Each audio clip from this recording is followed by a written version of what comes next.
The health crisis has compelled many Filipinos to rethink their life goals and priorities. Some are contemplating about changing jobs, shifting careers, or starting their own business. But what are the pros and cons of these decisions amid the pandemic? Let's get some insights from motivational and business speaker Jonathan Yabut. Good evening to you. Thanks for joining us tonight. Thanks for having me, Mai. Okay, 5 days into the new year, and it's already challenging for many of us. How do you think can we find career fulfillment at a time like this?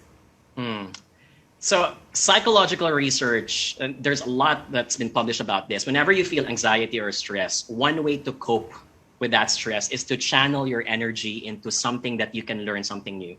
So for example, if you notice in 2020 when the pandemic happened, a lot of us resorted into gardening, remodeling our homes, trying to learn a new skill like painting or music. This isn't any different to your career as well. So let's say, for example, if you happen to be a Generation X or Generation Y who's not into social media, but now is the time to do that because everything is all about digital. Channel that anxiety and energy into learning something new because every time you feel you've accomplished something, that stress can be relieved. So that's one tactic that you can cover. Yes, get yourself busy, right? And for those planning to make a big career move this year, is this actually a good time to quit and change jobs? Practically speaking, January isn't really the best time because you're just about 2 to 3 months away from getting your 13th month pay. So if you're working for a private company, usually they release the 13-month pay on that time. So you might wait for a bit because that extra month pay is important in today's challenging times. I'm also going to say that January usually isn't the time when a lot of HR recruiters are filling up vacancies. So timing is the key here. When you look at the data, the best time to leave is usually halfway through the month, halfway through the year, or let's say, for example, November or October, just before the Christmas happens and you have more ample time to leave and have some allowances. Of course, I'm also going to make a disclaimer here. Mental health, which has been an issue for people of wanting to leave their job, is always a good merit if you want to leave. So just because you think that there are other reasons to stay, always prioritize your mental wellness and your happiness because that's the reason why we live in the first place. All right. Well, okay, so maybe they can just wait and see for the month of January up to March. But, okay, what are manageable steps, at least, that they can take to pivot? I think the first one, and this is, I think, very typical for many Filipinos, whenever we have an issue at work, whenever it's with our boss, our colleagues, we tend to apply the silent treatment, thinking that things will just manage on their own. But most of the time, it needs one-on-one confrontation, and it needs a lot of courage. I do admit that.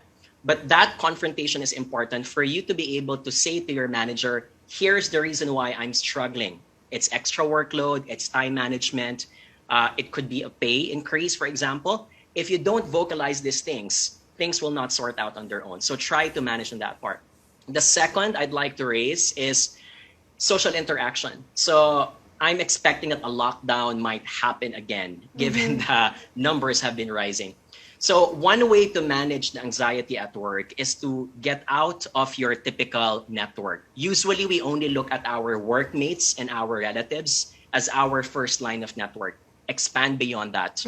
This is the best time to utilize social media, for example, LinkedIn, Facebook, Viber, as much as you can. Try to look for people who share the same hobbies and passion with you. And even if you don't get to see them face to face, use them as an opportunity to, again, channel that energy every time you feel that there's lack of interaction because you can't go to work and you can't meet other people. Let's look at the other side now. How about for businesses and employers? How do you think can they strike a balance between the needs of the company and their employees? So one of my biggest advocacies is communication between employees and their employers. Most of the time, the reason why employees leave their companies is because of uncertainty. And most of the time, this uncertainty happens, it's because they have this mindset that, oh, I'm going to lose my job in the next few months.